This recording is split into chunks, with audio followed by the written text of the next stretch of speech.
Okay. Hey guys, how are you all? स्वागत है आप सभी का toppers talk with Unacademy के अंदर। आज जो शख्सियत हमारे सामने मौजूद है वो है सत्यनारायण सैन सर। और इनका 2012 का जो भर्ती हुई थी, राजस्थान की टीचर्स की भर्ती हुई थी 3rd ग्रेड में, उनके अंदर इन्होंने पूरे राजस्थान में 228 स्थान सेलेक्ट हुए हैं, ये ग्रहण किया है। और बहुत ही शानदार व्यक्तित्व के धनी है और बहुत ही अच्छा इनका नॉलेज भी है।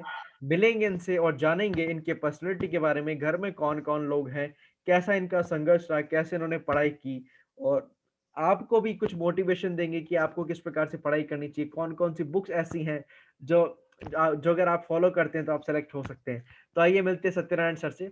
सर कुछ अपने बारे में बताइए कि आप कहाँ से बिलॉन्ग करते हैं, कैसा पारिवारिक परिदृश्य रहा है, कैसी संघर्ष की दास्ताँ और कहानी रही है, घर में कौन-कौन है, पारिवारिक बैकग्राउंड कैसा रहा पढ़ाई का? अभी क्या कर रहे हैं? सारी चीज़ें। मेरा नाम और मैं अभी विजयनगर में रहता हूँ। जी, और पारिवारिक पृष्ठभूमि में एजुकेशन के अगर देखी जाए तो पूरी फैमिली में पृष्ठभूमि कैसी रही होगी। फैमिली में उस समय पापा और 4 ब्रदर थे। जी, तो लगभग लगभग सभी 10th से आगे नहीं बढ़ पाए थे।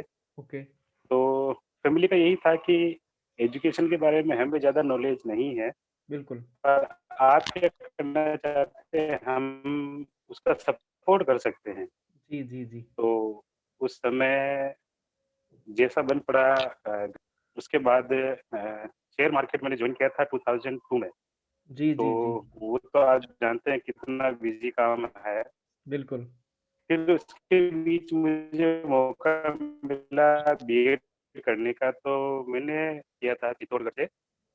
उसके बाद कंटिन्यू उस समय भर्ती थी, तो मैंने 2007 में पहले पार्टिसिपेट किया था, जब जी, हमारी बीएड रनिंग में थी। जी, उस समय मेरा सिलेक्शन हुआ था, पर हमारा बीएड का क्या रिज़ल्ट कंप्लीट नहीं हुआ था, इस वजह से उसमें मैं बैठ नहीं पाया एग्ज़ाम में। जी। उसके बाद मैंने 2008 में अटेम्प्ट किया। हुँ, फिर हमारा शेयर मार्केट कंटिन्यू चलता भी रहा।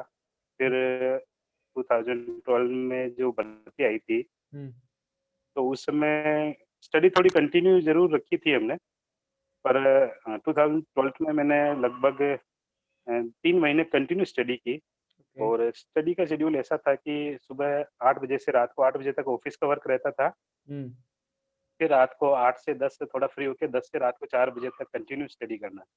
4 बजे सो के वापस सुबह 8 बजे ऑफ़िस। 3 महीने तक ऐसा शेड्यूल रहा। और आप बिलीव नहीं करेंगे, उस दौरान 3 महीनों में मेरा लगभग 14 किलो वज़न भी कम हुआ। पर वो मेहनत रंग लाई, और 2012 के एग्ज़ाम में मैं 228 रैंक लेकर भिलौड़ा में सिलेक्टेड हुआ, और तब से मैं भिलौड़ा डिस्ट्रिक्ट में पोस्टेड हूँ। क्या बात है सर। सर आपकी बातें सुनकर फैमिली और में फादर जो हैं वो, हेलो, हाँ जी, हाँ बताइए। फैमिली में पापा 10th तक स्टडी किए हुए हैं। मम्मी गृहिणी है, वो पढ़े हुए नहीं हैं, नॉर्मल हल्की-सी पढ़ाई-लिखाई जानते हैं। जी, और छोटा वाला ब्रदर है, हुँ, वो सैलून में ही बिज़ी है, सैलून का व्यवसाय है उसका। जी, जी, जी, वाइफ़ भी जो है वो 8th तक है। हुँ। जी। जी, जी, जी। I can understand sir. और जिस प्रकार आप अपना बता रहे हैं हिस्ट्री कैसी रही है, आप पहले शेयर मार्केट के अंदर बिज़ी थे और मैं समझ सकता हूँ कि जब एक बार पैसा हाथ में आ जाता है तो पढ़ाई करना कितना मुश्किल हो जाता है। लेकिन फिर भी आप बता रहे हैं कि सुबह 8 बजे से शाम को 10 बजे तक पूरा शेड्यूल रहता था उसका और उसके बाद आप पढ़ाई स्टार्ट करते थे और सुबह 4 बजे तक पढ़ते थे। सैल्यूट है सर आपको, बहुत अच्छे से आपने पढ़ाई की। सर मैं आपसे जानना चाहूँगा कि जैसे जी। आपका सिलेक्शन तो 2012 में हो चुका था, तब तो उतना मतलब फ़ोन वगैरह भी नहीं थे और जी। ऑनलाइन एजुकेशन का उतना प्रभाव इम्पैक्ट भी नहीं था। जी। लेकिन आज जब हम देख रहे हैं हर तरफ ऑनलाइन जी, नहीं। एजुकेशन की भरमार है, काफ़ी सारे इंस्टीट्यूट्स खुल चुके हैं, जहाँ देखो वहीं जी। ये कोर्स ले लो, वो कोर्स ले लो। तो उस परिदृश्य को आज के परिदृश्य से अगर कंपेयर करें तो कितना बदलाव आया है एजुकेशन के अंदर? एजुकेशन में बदलाव तो बहुत आया है, जी, क्योंकि इस समय आप नेट के माध्यम से बेस्ट जो क्या है, उसको आप सर्च कर सकते हो। बिल्कुल सही पुराने बात। आपके पेपर आप सर्च करके पैटर्न समझ सकते हो कि कैसा पैटर्न आता है, किस तरह से मॉक टेस्ट दे सकते हो ऑनलाइन में, जी। ताकि आपको ये पता चले कि आप कहाँ कमज़ोर हो रहे हैं।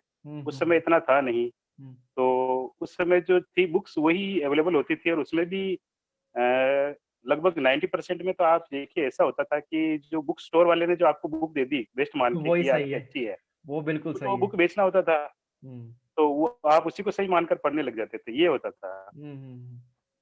बिल्कुल, जी, बिल्कुल, और बिल्कुल। आज के टाइम में अगर हम देखें तो हम मोबाइल के माध्यम से सर्च कर सकते हैं कि क्या बेस्ट है, क्या नहीं है। उसके माध्यम से हम अपना खुद डिसीज़न लेके अपनी बुक्स ले सकते हैं। बिल्कुल सही बात है। जी। सर एक क्वेश्चन पूछना चाहूँगा आपसे कि आप जब सेलेक्ट हुए थे, तो ऐसा तो होता नहीं कि आदमी पहली बार में सेलेक्ट हो जाता है। कई लोगों के साथ होता भी है, कोइंसिडेंस बन जाता है, लेकिन कई सारी बाधाएँ, कई सारी परेशानियाँ, कई सारी असफलताओं को सीढ़ी बनाकर हमें सफलता तक चढ़ना होता है। तो क्या आपने पहले भी कई सारे जी। एग्ज़ाम्स दिए थे? हाँ, मेरा 3rd अटेम्प्ट था जिसमें मेरा सिलेक्शन हुआ है ओके, वेरी गुड। और सिलेक्शन में पैटर्न ऐसा है कि कई बार हम सोचते हैं कि मैं 10 बुक्स पढ़ लूँ और फिर उसको अगर मैं एग्ज़ाम में दूँ तो मेरा सिलेक्शन होने के चांसेस ज़्यादा हैं। बिल्कुल, तो एक्चुअली में इसमें क्या हम एग्ज़ाम में कन्फ्यूज़ हो जाते हैं। जी। कई बार आप क्वेश्चन आपको पता है कि ये मैंने पढ़ा है और इसका आंसर भी मुझे पता है, लेकिन उसमें कन्फ्यूज़ हो जाते हैं, तो उसमें हम राइट आंसर नहीं कर पाते। घर आकर सोचते हैं कि अरे यार! ये तो मैंने गलती से गलत कर ही दिया है। बिल्कुल, तो कई बार मैं सोचता हूँ कि कई बुक्स पढ़ने के बजाय आप अगर एक ही बुक्स को अगर 4 बार पढ़े, 10 बार पढ़ें, जी। तो वो आपके माइंड में परमानेंट हो जाता है, तो वो फिर आपको वहाँ कन्फ्यूज़न नहीं आता एग्ज़ाम में कि आपको क्या करना है, क्या नहीं करना। बिल्कुल, बिल्कुल, बिल्कुल, बिल्कुल सही है। मैं एग्री कर रहा हूँ आपकी बात से। सर जैसे आपके आपने बताया कि आपका 3rd अटेम्प्ट था और भी कई एग्ज़ाम्स दिए जी, होंगे, कई सारे एग्ज़ाम्स निकलते हैं। तो सर एक चीज़ पूछना चाहूँगा कि जी। जब तक सफलता नहीं मिलती, तब तक हमको असफलता हाँ, के हाँ, साथ जीवन यापन करना होता है। कई सारे समाज के लोग भी मिलते हैं, परिवार के लोग भी पूछते हैं होता है। कि भाई यार क्या हुआ? पैसे लेके गया था, पढ़ाई भी जी, करी थी, क्या सिलेक्शन कब होगा? कब नौकरी लगेगा? शादी करनी है हमको। तो ये जो असफलताओं का दौर होता है, इसे पार करना कितना मुश्किल होता है और जी। आपने कैसे इसको पार किया? कि असफलताएँ अगर नहीं मिलेगी तो सफलता का आनंद भी नहीं आ पाएगा, ये तो सभी जानते बिल्कुल, हैं। क्या बात लेकिन है! जो इसको जीते हैं वो एक एहसास होता है, उसको आप शब्दों में नहीं कह सकते। रही बात बिल्कुल, परिवार और समाज की तो वो भी हमसे कुछ एक्सपेक्टेशन रखते हैं कि जी, हम पे अगर कुछ कर रहे हैं तो हालाँकि ऐसा नहीं है कि उनको कुछ रिटर्न में चाहिए, वो हमारे लिए करते हैं कि अगर ये टाइम पे कुछ लग जाए तो इसका जीवन अच्छा हो जाएगा। जी, ये परिवार वाले जो हैं वो तो करते हैं आप और हम भी फैमिली में तो हम भी सोचते हैं हम भी परिवार वालों के लिए करें। पर उनकी बिल्कुल, एक्सपेक्टेशन होती है कि अगर टाइम से अगर कुछ अच्छा कर ले तो लाइफ में जी, सेटल हो जाए, वो हमारे लिए ही सोचते हैं। और बिल्कुल, इसीलिए वो एक्सपेक्ट भी करते हैं कि आप अभी तक क्यों नहीं कर पा रहे हो, कहाँ कमी आ रही है। तो वो तो रहेगा, लेकिन अगर आपने अपना टारगेट बना लिया कि मुझे ये करना है, हुँ, हुँ, तो हुँ, फिर आप कर भी सकते हैं। बस उस टारगेट पे टिके रहना ज़रूरी है। होता क्या है कि हम आज तो जैसे न्यू ईयर अभी निकला, अभी कल हुआ ही है, तो हर साल जी, हम रेज़ोल्यूशन भी लेते हैं कि मुझे इस साल ये करना है, वो करना है, लेकिन आज मैंने एक मैसेज पढ़ा था, जनवरी जो होती है हम होप करते हैं और दिसंबर जो होता है वो रिज़ल्ट होता है। हाँ, हाँ, तो हाँ, जनवरी में हम बिल्कुल, होप तो खूब करते हैं कि मुझे ये करना है, वो करना है, बिल्कुल। लेकिन दिसंबर आते-आते फिर रिज़ल्ट आता है कि मैंने क्या सोचा था और फिर क्या नए हुआ के है। लिए तो सोचते आपको हैं कि वापस से होप करेंगे अपन, वापस मिलता कुछ नहीं बस है। वही है। बस, बस, बिल्कुल तो सही बात है। खाली सोचने से कुछ नहीं होगा, जो हम सोचते हैं उसके साथ हमें उस टारगेट पर टिके रहना ज़्यादा ज़रूरी है बस, जी, ये जी, है। जी, बिल्कुल। एक और प्रश्न मेरे मन में उठ रहा है सर कि जब आदमी असफल होता है, जैसे आपकी आपको जब तक जॉब नहीं मिली थी, उस वक़्त में और इस जी। वक़्त में लोगों के दृष्टिकोण में आपके जीवन यापन करने के तरीके में क्या-क्या परिवर्तन आए हैं? कुछ बताएँगे आप? सोच में मानसिक सोच में परिवर्तन आता है, जब आदमी जॉब लग जाता है, तो क्या परिवर्तन आता है? बहुत परिवर्तन आता है। एक्चुअली में पहले तो हमें जो है उसके हिसाब से एडजस्ट करना पड़ता बिल्कुल, है। बिल्कुल, अगर बिल्कुल। आपकी जॉब नहीं लगी है तो जो सिचुएशन है उसमें आपको एडजस्ट करना पड़ता है। जी, लेकिन अगर आप जॉब लग जाते हैं तो आपकी स्थिति ये हो जाती है कि आप सिचुएशन को अपने हिसाब से एडजस्ट कर सकते हो। बिल्कुल, बिल्कुल ये सही बात बड़ा है। फ़र्क है। बिल्कुल, और बिल्कुल। जब आदमी के पास ऐसी सिचुएशन आ जाती है तो वास्तव में उसको कुछ अलग ही एहसास होता है कि हाँ, हुँ, पहले तो जो आप जो मल मिल रहा है, उसके हुँ, हिसाब से चलना पड़ेगा। और हुँ। जब आपके पास जॉब लग जाती है और आप स्टेबल हो जाते हैं, तो आप कुछ बेहतर करने के लिए सोच सकते हैं। बिल्कुल सही बात। जॉबलेस होने की स्थिति में नहीं सोच सकते। बिल्कुल सही बात है। जी, वो एक कहावत अंग्रेजी की बेगर्स आर नॉट चूज़र्स। जो बेगर्स होते हैं वो चूज़र्स यस, नहीं होते हैं। पहले आपको कुछ हासिल करना पड़ेगा फिर आप चूज़ करने के योग्य बनते हैं कि हाँ, मुझे ये चाहिए, वो चाहिए। है ना? वो चीज़ बिल्कुल, बिल्कुल सही है। I agree with your sentences और your thinking. Thank you so much Satyanarayana sir. और कुछ कहना चाहेंगे आप हमारे विद्यार्थियों को, कुछ मोटिवेशन लाइन्स या कुछ बताना चाहेंगे जिससे कि ये मोटिवेट हों? और एग्ज़ाम इनके सर पर है, एग्ज़ाम आने वाला, रीट का भर्ती की घोषणा हो चुकी है, जल्द ही एग्ज़ाम देंगे, ये एग्ज़ाम में बैठेंगे, तो और कुछ बोलना चाहेंगे आप?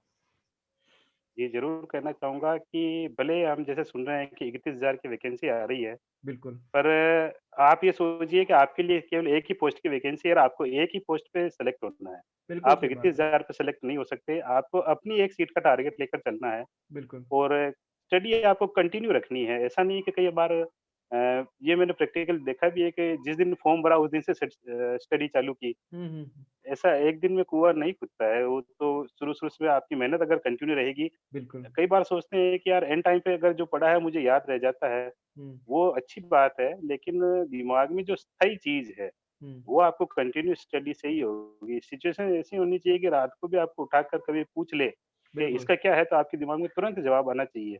ऐसी अगर सिचुएशन बन जाती है, तो आपका सिलेक्शन पक्का है और वो कंटिन्यू स्टडी से ही आएगी, कोई महीने 2 महीने की स्टडी से नहीं आ सकती। बिल्कुल सही। I agree with you sir. Thank you. और बहुत मज़ा आया आपसे बात करके, आपके जो थिंकिंग है, मोटिवेशन लाइन सुन करके। थैंक यू सो मच कि आपने अपना वक़्त हमसे साझा किया, अपने जो पॉइंट है वो हमारे समक्ष रखे। कई सारे स्टूडेंट्स को आपसे बेनिफिट होने वाला है, बहुत ज़्यादा मोटिवेट होने वाले स्टूडेंट्स। मिलते हैं आपसे अगली वीडियो में, हम जानेंगे कि किस प्रकार का एग्ज़ाम का पैटर्न रहता है और किस प्रकार से हर एक सब्जेक्ट को हमको तैयार करना चाहिए। तब तक के लिए धन्यवाद सर। तो बहुत-बहुत धन्यवाद आपका कि आपने अपना कीमती वक़्त हमसे साझा किया। धन्यवाद सर। Thank you.